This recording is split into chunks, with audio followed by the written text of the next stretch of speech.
പ്രണയതാണ്ഡവം ഭാഗം 5. രചനാ സംഭാഷണം രുദ്രപ്രിയ. 2-3 ദിവസം സുമ തൊഴിലുറപ്പിന് പോലും പോകാതെ ബാലയ്ക്ക് കൂട്ടിരുന്നു. കാരണം അന്നത്തെ ആ സംഭവത്തിൽ അത്രമാത്രം അവൾ പേടിച്ചിരുന്നു. ഉണ്ണിക്കുട്ടനും ലക്ഷ്മിക്കും ക്ലാസ് ഉണ്ട്. സുമ രാവിലെ എഴുന്നേറ്റ് അവർക്ക് കൊണ്ടുപോകാനുള്ളതൊക്കെ റെഡിയാക്കും. അമ്മയുടെ ഒപ്പം ബാലയും കൂടി ചേരും സഹായത്തിനായി. 2 പേരും കൂടി പെട്ടെന്ന് ജോലികളൊക്കെ തീർക്കും. സുമ ഇപ്പോൾ കുറച്ച് നാളായി ബാലയുടെ ഒപ്പമാണ് കിടക്കുന്നത്. ശ്രീധരൻ അതിന് വല്ലാത്ത ദേഷ്യമുണ്ട് സുമയോട്. പതിവ് പോലെ പിള്ളേർ സ്കൂളിൽ പോയതിനു ശേഷം അമ്മയും മോളും കൂടി അലക്കാനുള്ള തുണികളുമായി വടക്കുവശത്തേക്ക് പോയി. അമ്മ സോപ്പിട്ട് അടിച്ചു നനയ്ക്കുന്ന തുണികൾ ഓരോന്നായി ബാല മുക്കി പിഴിഞ്ഞുകൊണ്ടിരുന്നു. അതും കണ്ടുകൊണ്ടാണ് ജയ അവിടേക്ക് വന്നത്. ആഹാ, തൊഴിലുറപ്പിന് വരാതെ അമ്മയും മോളും കൂടി വീട്ടുജോലി ചെയ്തുകൊണ്ടിരിക്കുകയാണല്ലേ? നീ എന്താടി സുമേ 3-4 ദിവസമായി ജോലിക്ക് വരാത്തത്? ഇപ്പോഴാണെങ്കിൽ മഴക്കാലമല്ല, ഉള്ളത് ചെയ്ത് 10 പൈസ ഉണ്ടാക്കിക്കൂടെ?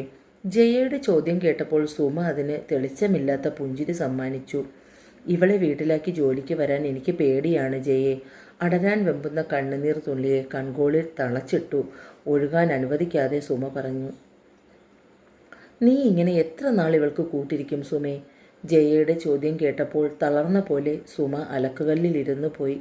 എനിക്കറിയില്ല ജയെ, എൻ്റെ കുഞ്ഞിന് മാത്രമെന്താ ഇങ്ങനെയെന്ന്. ഈ വീട്ടിൽ ഭയത്തോടെയല്ലാതെ അവൾക്ക് ഉറങ്ങാൻ കഴിഞ്ഞിട്ടില്ല. അതിനുവേണ്ടി ഞാനും എൻ്റെ മോളും എന്ത് പാവം ചെയ്തു? ഈ ഒരു ജീവിതം തിരഞ്ഞെടുത്ത ഞാനാണ് പാവി. തലയിൽ 2 കൈയും മാറി മാറി അടിച്ചു സുമ. ജയെ, എൻ്റെ കുഞ്ഞിനെ രക്ഷിക്കാൻ ഒരു വഴിയുമില്ലേ? തൻ്റെ മുന്നിലിരുന്ന് കരയുന്ന അമ്മയെയും മകളെയും അലിവോടെ നോക്കി ജയ. പൊന്നുമംഗലത്ത് ആരെങ്കിലും വരാൻ ഇനിയും 3 മാസം കൂടി വേണം. ഇന്നലെ കാര്യസ്ഥൻ ശിവശങ്കരൻ കണ്ടപ്പോൾ പറഞ്ഞതാണ്. അതുവരെ ബാലയെ എവിടെയാക്കും? ആലോചിച്ചിട്ട് ഒരു വഴിയും തെളിഞ്ഞില്ല ജയയ്ക്ക്. സുമേ, നീ ഇങ്ങനെ കരയാതെ, നമുക്ക് എന്തെങ്കിലും ആലോചിച്ച് ചെയ്യാം. ഇല്ല ജയെ, ഇനി ഒന്നും ചെയ്യാൻ പറ്റില്ല. എൻ്റെ കുഞ്ഞിനെ അയാൾ കൊല്ലും. അതിനു മുമ്പ് ഞാൻ അയാളെ ഇല്ലാതാക്കും. എന്നിട്ട് ജയിലിൽ പോയാലും എൻ്റെ കുഞ്ഞുങ്ങൾക്ക് മനസ്സമാധാനം ഉണ്ടാകുമല്ലോ. നീ ഇങ്ങനെയൊന്നും ഇപ്പോൾ ആലോചിക്കാതെ. ഞാൻ നമ്മുടെ പഞ്ചായത്ത് പ്രസിഡന്റിനോട് നിന്റെ കാര്യം സൂചിപ്പിച്ചിട്ടുണ്ട്. സുമ ഭയത്തോടെ അവളെ നോക്കി. നീ പേടിക്കണ്ട, ഞാൻ വേറൊന്നും പറഞ്ഞിട്ടില്ല. ഇവൾക്കൊരു ജോലിയുടെ കാര്യം തൽക്കാലം പൊന്നുമംഗലത്ത് ആള് വരും വരെ നിന്നു പോകാൻ അത് മതി. ഇന്ന് ഞാൻ ഒന്നും കൂടി സദാശിവൻ ചേട്ടനോട് സംസാരിക്കട്ടെ. അതുവരെ നീ ഒന്ന് സമാധാനപ്പെട്. മോള് സമാധാനമായിരിക്കെ. ചേച്ചി എന്തെങ്കിലും പരിഹാരം ഉണ്ടാക്കാം. ഇങ്ങനെ സങ്കടപ്പെട്ട് അമ്മയെ കൂടി വിഷമിപ്പിക്കാതെ. നിൻ്റെ ഈ വിഷമമൊക്കെ മാറി സന്തോഷത്തോടെ ജീവിക്കുന്നത് നിൻ്റെ അമ്മയും മാമിയും ഒക്കെ കാണും. ആ സമയം ആ അമ്മയെയും മോളെയും സമാധാനപ്പെടുത്തി ജയ പോയത് പഞ്ചായത്ത് പ്രസിഡന്റ് സദാശിവൻ്റെ വീട്ടിലേക്കായിരുന്നു.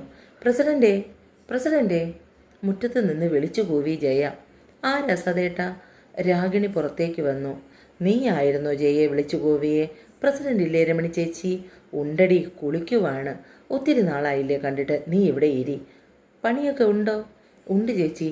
പ്രസിഡന്റ് തൊഴിലുറപ്പ് എല്ലാം ഞങ്ങളെയല്ലേ ഏൽപ്പിച്ചിരിക്കുന്നേ, അതുകൊണ്ട് കഴിഞ്ഞു പോകുന്നു. നീ എന്താ ഇപ്പോൾ വന്നേ? അതോ, നമ്മുടെ സുമയുടെ മോള് ശ്രീബാല, ആ കൊച്ചിന് എന്തെങ്കിലും ഒരു പണിയാക്കി കൊടുക്കാൻ പ്രസിഡന്റിനോട് പറയാൻ വന്നതാ. നല്ലൊരു പെങ്കൊച്ചാണ്. അത് ശരിയാ, ഞാനന്ന് മഹാദേവൻ്റെ അമ്പലത്തിൽ വെച്ച് കണ്ടിട്ടുണ്ട്. നല്ല ഐശ്വര്യമുള്ള കൊച്ച്. അതുപോലെ തന്നെയാണ് സ്വഭാവവും. രമണി വന്നത്? സദാശിവൻ പുറത്തേക്ക് വന്നു. ആഹാ, നീ ആയിരുന്നോ ജയേ? പ്രസിഡന്റേ, ഞാൻ പറഞ്ഞ കാര്യം എന്തായി? ശ്രീബാലയുടെ ജോലിക്കാര്യം? അത് ഉടനെ ഒന്നും നടക്കില്ല. ഞാനന്ന് പറഞ്ഞേയില്ലേ? അയ്യോ, അങ്ങനെ പറയല്ലേ പ്രസിഡൻറ്റ്. എന്തെങ്കിലും മതി, ഒരുപാട് ശമ്പളം ഒന്നും കൊടുക്കണ്ട. എന്തെങ്കിലും. എന്തായാലും ഞാൻ ഒന്നുകൂടി നോക്കട്ടെ. ആ കൊച്ച് ഏതുവരെ പഠിച്ചു? +2. പഠിക്കാൻ മിടുക്കിയായിരുന്നു. അവൾക്ക് പിന്നെയും പഠിക്കാൻ ആശയുണ്ടായിരുന്നു. പക്ഷേ ശ്രീധരന് പിന്നെ അവളെ സമ്മതിച്ചില്ല പഠിക്കാൻ. എന്തായാലും നോക്കാം. ഉറപ്പ് പറയുന്നില്ല. പ്രസിഡന്റ് എന്ന സ്ഥാനമേ ഉള്ളൂ. ബാക്കിയൊക്കെ പാർട്ടിക്കാരാണ് പറയുന്നത്. അവർ പറയുന്നത് മാത്രമേ നടക്കൂ. എങ്കിലും ഞാനൊന്ന് ശ്രമിക്കാം. ഓ മതി. എന്നാൽ ഞാൻ അങ്ങോട്ട് ചെല്ലട്ടെ പ്രസിഡൻറ്റേ? ആയിക്കോട്ടെ. നന്ദിയോടെ ജയ അവിടെ നിറങ്ങി. ആ കൊച്ചെങ്ങനെയെങ്കിലും രക്ഷപ്പെട്ടാൽ മതി എൻ്റെ മഹാദേവ. ഞാനൊരു ചുറ്റുവിളക്ക് കഴിപ്പിച്ചേക്കാം. അവളുടെ പ്രാർത്ഥന കേട്ട പോലെ അമ്പലത്തിൽ നിന്നും മണിയൊച്ച മുഴങ്ങി. വൈകുന്നേരം ലക്ഷ്മിയും ഉണ്ണിക്കുട്ടനും വരുമ്പോൾ കഴിക്കാനും കുടിക്കാനും ഒക്കെ എടുത്തു കൊടുത്തു സുമ. അച്ഛൻ വന്നില്ലേ അമ്മേ? ഇന്നലെ ഇറങ്ങിപ്പോയതല്ലേ? അമ്മയും അച്ഛനും വഴക്കുണ്ടാക്കിയോ? അതാണോ അച്ഛൻ വീട്ടിൽ വരാത്തേ? ലക്ഷ്മിയുടെ ചോദ്യം കേട്ട് സുമ അവളെ നോക്കി. കൊച്ചുവായിൽ വലിയ വർത്താനം പറയാതെ പോകുന്നുണ്ടോ ലക്ഷ്മി? എന്തൊക്കെ അറിയണം? സുമ 2 ചാട്ടം ചാടിയപ്പോൾ ലക്ഷ്മി ദേഷ്യത്തിൽ അമ്മയെ നോക്കി. അമ്മ എന്തിനെങ്ങനെ ദേഷ്യപ്പെടുന്നത്? അച്ഛനെക്കുറിച്ച് എന്തെങ്കിലും ചോദിക്കുമ്പോൾ ലക്ഷ്മിയും വിട്ടുകൊടുക്കാൻ വയ്യെന്ന ഭാവത്തിൽ സുമയ്ക്കൊപ്പം നിന്നു. കയ്യിൽ കിട്ടിയ തുടുപ്പ് വലിച്ചെടുത്ത് സുമ ലക്ഷ്മിക്ക് നേരെ ഒരെണ്ണം വെച്ചു കൊടുത്തു. കഴിച്ചു കൊണ്ടിരുന്നപ്പോഴാണ് സുമയുടെ അടി അവൾക്ക് നേരെ വീണത്. അതുകൊണ്ട് തന്നെ ആ ദേഷ്യത്തിൽ പാത്രത്തിനെ വലിച്ചെറിഞ്ഞു ലക്ഷ്മി. അതും കൂടി കണ്ടപ്പോൾ സുമയ്ക്ക് ദേഷ്യമടക്കാനായില്ല. കയ്യിലിരുന്ന തുടുപ്പ് മാറി വീണ്ടും അവളെ അടിച്ചു. അമ്മ എന്ത് ഭ്രാന്തായി കാണിക്കുന്നത്? ലക്ഷ്മിയുടെ കയ്യിലിരിക്കുന്ന വടിയെ പിടിച്ചു വാങ്ങി നിലത്തേക്ക് എറിഞ്ഞുകൊണ്ട് ബാല ചോദിച്ചു. വേണ്ട ചേച്ചി, എന്നെ തൊടണ്ട. അമ്മ എന്നെ എത്ര വേണമെങ്കിലും അടിച്ചോട്ടെ, അതിന് ചേച്ചിക്ക് എന്താ? എപ്പോഴും അങ്ങനെയാ. അമ്മയ്ക്ക് ബാലേച്ചി മാത്രം മതി, മറ്റാരും വേണ്ട. ഞാനും ഉണ്ണിക്കുട്ടനും പോലും അമ്മയ്ക്ക് 2ാം തരക്കാരാണ്. എനിക്കിഷ്ടമല്ല ബാലേച്ചിയെ. എവിടെയെങ്കിലും ഇറങ്ങി പൊക്കൂടെ? ബാല ഇറങ്ങിപ്പോയാൽ ഈ വീടിന് സമാധാനം കിട്ടും. അച്ഛനും അമ്മയും വഴക്ക് കൂടുന്നത് എല്ലാം ബാലേച്ചിയുടെ പേരിലാണ്. ബാലേച്ചി ഇല്ലെങ്കിൽ ഞങ്ങളിവിടെ സമാധാനത്തോടുകൂടി കഴിയും.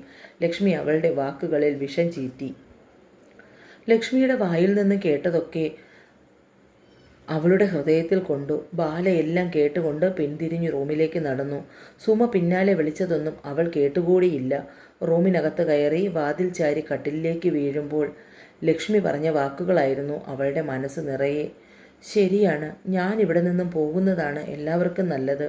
ഞാനിവിടെ ഉള്ളതുകൊണ്ടാണ് അമ്മയ്ക്ക് പോലും സമാധാനമില്ലാത്തത്. മോളെ, ബാലേ. സുമ അകത്തേക്ക് വന്ന് ബാലയുടെ അരികെ ഇരുന്നു.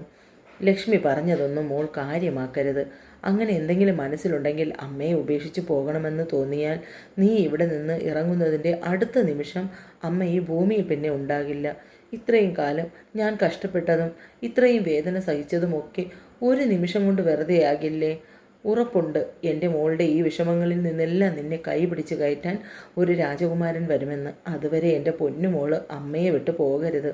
അമ്മയ്ക്ക് വാക്കുതാ. തൻ്റെ നേർക്ക് കൈനീട്ടിയിരിക്കുന്ന അമ്മയുടെ കയ്യിലേക്ക് തൻ്റെ കൈ ചേർത്ത് വയ്ക്കാതിരിക്കാൻ കഴിഞ്ഞില്ല ബാലയ്ക്ക്.